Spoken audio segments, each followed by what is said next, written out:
Happy New Year, and welcome back to another episode of Financial Fitness. This is Season 2, and in Season 2, we're going back to the basics. Stick around.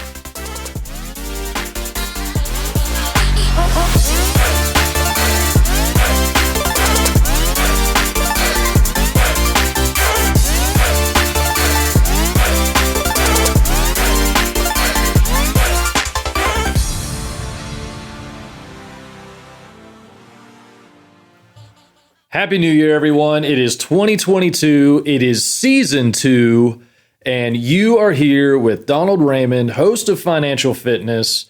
I'm excited to get this year started, to get this season started. You heard me say in the intro, we're going back to the basics, and I really mean basics. We're going to cover exactly what income is, what expenses are. We're going to talk about, yes, the budget, and we're probably going to talk about the budget a lot, but that's with good reason. The budget becomes the backbone to everything, all of the choices, all of the strategies, all of the tangible, applicable skills and tools and resources and scenarios that we're going to be talking through. And I'm going to try to unpack through the year. Hope the episodes don't get too boring. I'm going to do my best not to let that happen. I've got some ideas, and I've already done some interviews that are going to help, I think, bring a little bit of contrast to this season that I didn't have last season. And last season, Season 1, it was really all about kind of setting the stage and giving you guys insight into where my heart is when it comes to financial fitness and financial coaching, and what I really hope to be providing as a value to you guys. And so that's what I focused on. And I told you that my goal is to motivate and inspire you. I am motivated and inspired by you. And so my goal is to motivate and inspire you in return. As I go through coaching sessions, even through difficult conversations and uncomfortable conversations, I see motivation, I see inspiration from each and every one of you that I talk to. And I find perspective and a refreshed energy, sort of a rekindled fire, a flame, to want to go out and do more of this. And it's because no matter where you are in your financial journey, no matter what experiences you've had, good or bad, you have unique experiences, you have unique needs, you have a unique story. And so your financial fitness plan is unique to you. So I don't want to go too far down that road yet. Other future episodes are going to cover that in more detail. So I'm really holding myself accountable to staying, on my list, on my agenda. I want to keep these episodes to 20 minutes like I did last season. That seemed to work really well. I got a lot of good feedback about the time frame. Easy to listen to, good pace, and so I want to keep that going. So back to the basics. Where do we start? Well, we got to start with the income. Because if you're like me, a lot of us started, and you heard me say, I think it was in episode 6, maybe it was 5, you heard me say that many of us learn to budget the expenses first. And so what I've learned is that is not wrong, but it is backwards as far as how I approach the idea of budgeting, and how I have been trained to and certified to teach budgeting to my clients as a certified financial coach. And so going through that process gave me a new view, gave me new insight and a new appreciation for what it means to really make a good budget and where to start. And it all starts with your income. Now, it doesn't matter, and I need to say this, and I need to be very clear, that it does not matter how much money you make. We just need to know how much we're working with. It's like any other transaction. If you know how much something costs, then you know how much money you need to buy it. Well, by contrast, if you know how much money you have, then you know how much money you can spend on the things that you need first, and then prioritize the things that you want. And in time, you will satisfy all of the needs and all of the wants on that list. The things that get in the way are the distractions and all of the offers and all of the suggestive commentary around this idea that you can borrow your way to a better financial future. So we need to just let that lie and let that myth go for purposes of this discussion, because it just has no place. It does not fit. And if we allow that idea into any of this strategy, into any of this conversation as a truth, it will erode the value and the impact of the strategy that I'm going to be laying out, which is to work with the income first.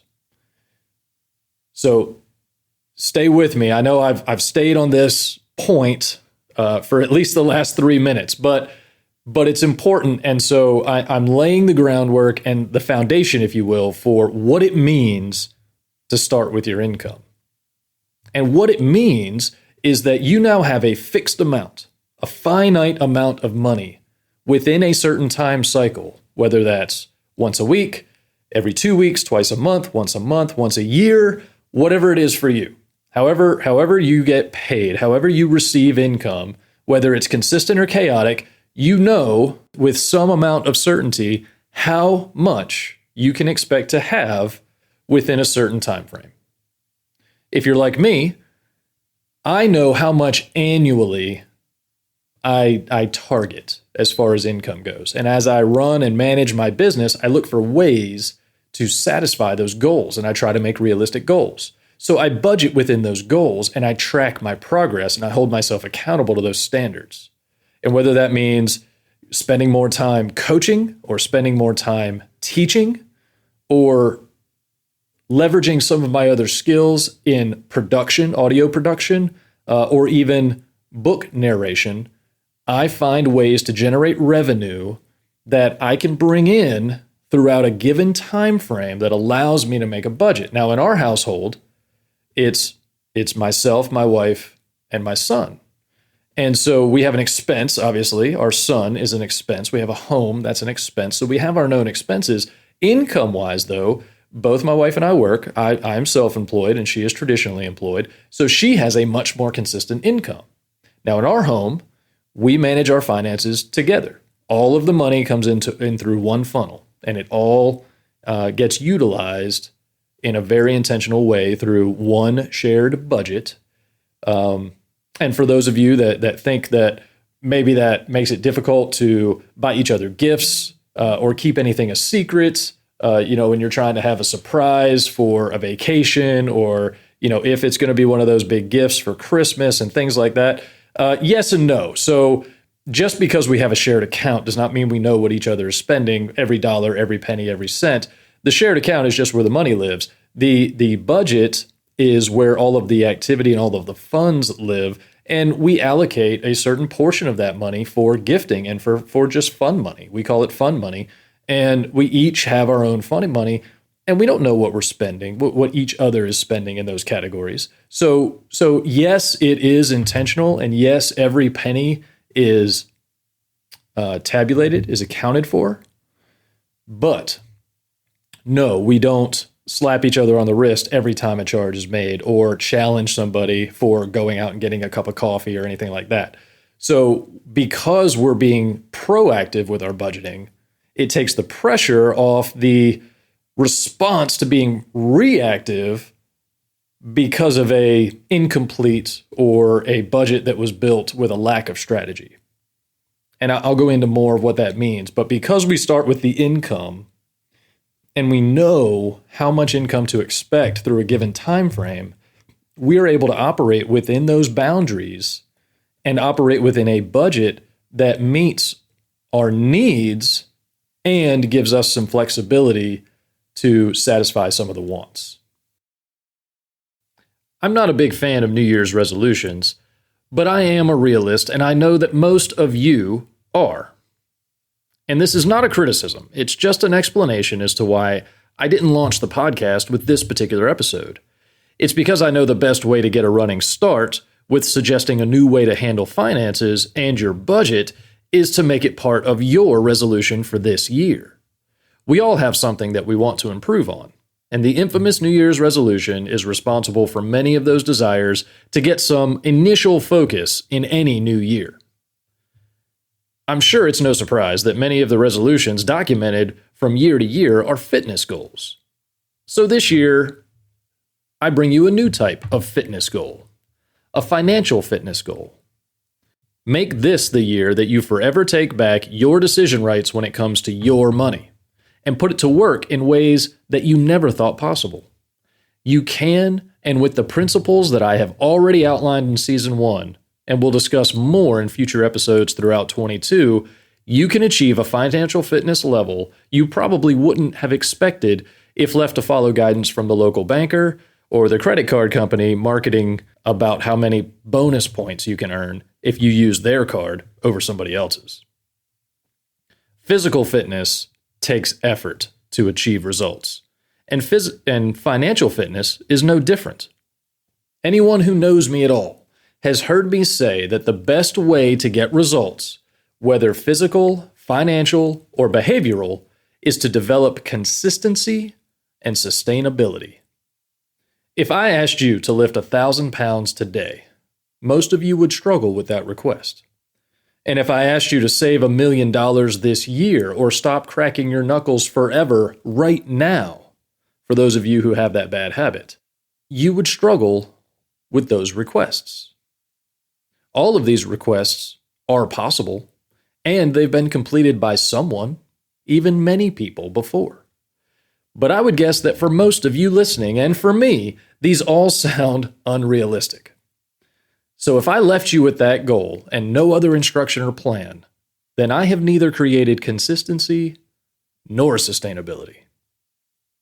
It's possible that some of you could muster the necessary strength to lift the 1,000-pound weight, but you would likely be injured during the process, and so that would not be sustainable, in that you would forever be at a disadvantage both from the injury and the mental reminder of what happens when you performed the task.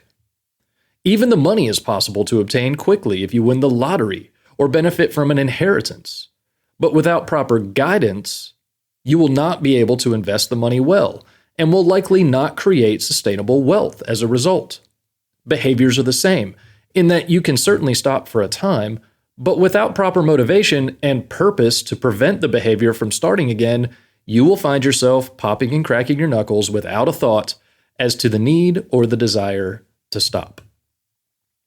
When we talk about financial fitness, there needs to be proper framework, inspiration, and motivation to help create a desire and a reward for the effort that is associated with achieving your financial goals. If you exercise and eat well, you will be rewarded with how you feel and look. You will see benefits in other areas of your life as well. Financial fitness often is reflected in physical fitness for this very reason. As you start to take control of your finances and you see the rewards for your effort, you find a synergy in the mindset it takes to achieve your financial goals as well as your physical goals. And you naturally start to eat better and find time for the gym or another physical activity that was missing from your routine. This can be seen both ways. Sometimes a client will have started with a physical wellness goal, and it mutates into financial gains. And other times I see the reverse, where they have focused on finances and started to improve their health-related habits as a result. Either way, there is no denying the connection between healthy physical habits and healthy financial habits. It was this observation that inspired me to launch this podcast and to call it Financial Fitness. I had noticed others having success and had tried to create my own ways to achieve the same goals, but not follow the same standards. I am sure you can guess how well that turned out. Let's just say that it was a humbling experience for me. It was when I found myself almost 30 hours a week staring at a windshield that I started to take my physical health more seriously. There is nothing worse for your health than a combination of endless driving, fast food, and gas station snacks. I also started to listen to a podcast called EntreLeadership. And this was my introduction into Ramsey Solutions, and it became the push that I needed to take back control over my money and my health. I was finally starting to connect the mindset of success with examples in my own life that were both physically and financially motivated. I started to slowly flex some of those muscles, and I saw immediate results. But anyone who has gone through this process knows that a few weeks in the gym and on a good diet will get you fast results, but it's temporary. And the initial benefit usually isn't enough to cause a lasting change. Most often, we revert back to our original behavior after deciding that we have achieved the goal and no longer need to push ourselves to maintain this new discipline. You all know how this story ends. We quickly lose any progress made and revert back to our old lifestyle, only to repeat the same process each year with the same resolution to take it more seriously this year. This is why I reject the notion of the New Year's resolution. Some of you saw a LinkedIn post recently by me that suggested something a little different. I challenged everyone to set goals this year and start mapping a series of steps that will result in moving you closer to your goal. This can be described as a lifestyle change. And now, with a goal that can only be achieved by completing each of the steps in the series, you now have a much longer runway to motivate you throughout the year. This creates consistency. And I have found over the years that consistency is what creates sustainability. So now that we've established that consistency is what creates sustainability, and that a habit or a lifestyle that is built on this principle of consistency or consistent and sustainable goal setting and goal achievement, I hope that you can see how this complements a lifestyle of financial fitness where the budgeting process becomes a consistent catalyst every month in order to help you build a more financially fit program for your personal and household finances. It's easy to see how this would apply to a small business as well. And moving through 2022, we're going to unpack each component of the budget, how to approach it, how to analyze it to make sure that you have the appropriate amount of money in the appropriate place. I'll be sharing some documents that are available. They're free from the Ramsey team, Ramsey Solutions, that gives you some guidelines and percentages that outline how to go about laying out a reasonable budget. How much money should go into housing? How much money should go into food based on percentages?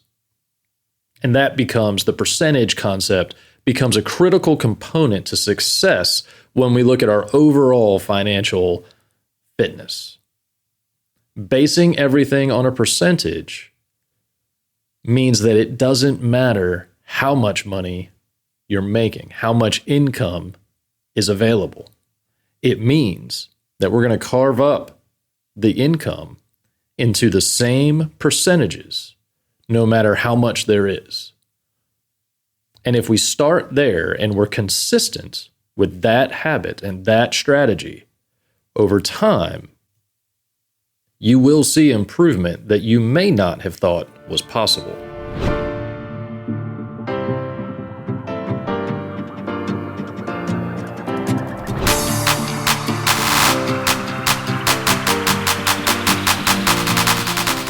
That's it for Season 2, Episode 1. I hope there was something in there that helps you.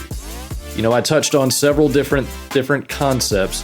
The two main ones I think are obvious, but I'm going to recap them here, is we're going back to basics, right? This whole year, or at least the entirety of Season 2 is going to be dedicated to this concept, this idea of back to basics. We're really going to strip off the layers and we're going to get back to the fundamental concepts and elements that make up good financial fitness within household and personal finances.